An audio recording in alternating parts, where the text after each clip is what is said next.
19 అమావాస్యలు ఈ విధంగా చేస్తే జరగబోయే అద్భుతమైన ఫలితం. మీరు 19 అమావాస్యలు అంటే సంవత్సరానికి 12 అమావాస్యలు వస్తుంది. దాంతోపాటు ఎక్స్ట్రా 7 అమావాస్యలు అంటే మొత్తం 19 అమావాస్యలు మీరు కాలభైరవ స్వామి దేవాలయానికి వెళ్ళి కూష్మాండ దీపం పెట్టాలి. అంటే ప్రతి అమావాస్య మీరు కూష్మాండ దీపం పెట్టి కాలభైరవ అష్టకాన్ని 8 సార్లు పఠనం చేస్తే చాలు. మీకెవరైనా చెడు చేసినా, శత్రు భయమున్నా, ఆరోగ్య సమస్యలున్నా, ఆర్థిక సమస్యలున్నా కూడా తొలగిపోతుంది. ఇది అక్షరాల సత్యము. మీరు ఈ విధంగా చేసుకోండి.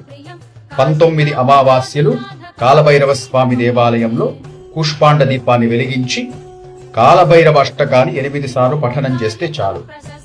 ఖచ్చితంగా శత్రు భయం తొలగిపోతుంది. బ్లాక్ మ్యాజిక్ అంటే మీ పైన చెడు చేసినా కూడా తొలగిపోతుంది. ఆరోగ్య సమస్యలు తొలగిపోతుంది. స్వస్తి.